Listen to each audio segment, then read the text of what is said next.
আমাদের আগামী রাষ্ট্রনায়ক জনাব তারেক রহমান কর্তৃক ৩১ দফা বাস্তবায়নের জন্য আমরা আজকের এই পথযাত্রা আমাদের সাজু ভাইয়ের নেতৃত্বে।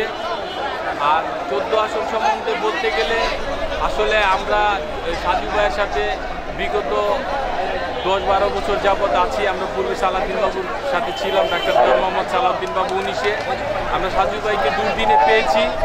এখন বিগত এই কিছুদিন যাবৎ আমরা চিনি না, আমরা শুনতেছি সুলতানা সানজিদ তুলিয়াকে নাকি নমিনেশন দেওয়া হয়েছে। আসলে আমি তারেক রহমান এবং ঊর্ধ্বতন কর্মকর্তা যারা নমিনেশন কনফার্ম করবে তাদের উদ্দেশ্যে একটা কথা বলতে চাই।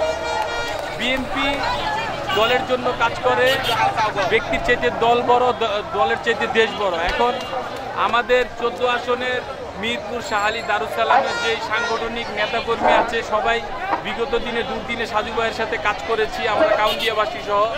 এখন দল যদি ভুল সিদ্ধান্ত দল যেটা সিদ্ধান্ত নিয়েছে তুলিয়াপার ব্যাপারে উনি অবশ্যই সম্মানী লোক, কিন্তু সাজু ভাই দুর্দিনে ছিল, আমাদের কর্মী বান্ধব ছিল, আমাদেরকে সাহায্য সহযোগিতা করেছে, জেল জুলুমে সাহায্য সহযোগিতা করেছে।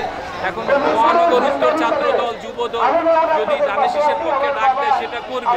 এখন মূল কথা হচ্ছে মিরপুরের আইকনকে, মিরপুরের সবচেয়ে পরিচিতকে আমাদের তারেক রহমান যে কথাটা বলছে যে আমরা তাকেই নমিনেশন দিব যে ওই এলাকার পরিচিত, কর্মী বান্ধব এবং ওই এলাকার সমস্যা সম্বন্ধে জানে। আপনি জেনে থাকবেন আমাদের সাজু ভাইয়ের পিতে মরহুম এস এ খালেদ সাহেব 5 বারের এমপি ছিল এবং উনি মিরপুরের বৃহত্তর মিরপুরের অবিচ্ছিন্ন মিরপুরের ডেপুটি মেয়র ছিল। সেই সুবাদে সাজু ভাইও এক কথায় মানে তাকে এমপি হিসেবে চান আমরা দেখতে চাই। প্রিয় দর্শক, আমরা সাজু ভাইকে আমাদের যুব দলের নেতা শাহরি থানা আমরা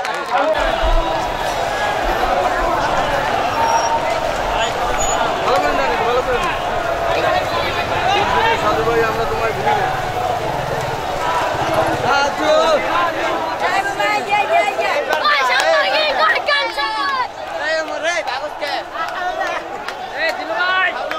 সালাম দিন ধানের শীষে বলবো।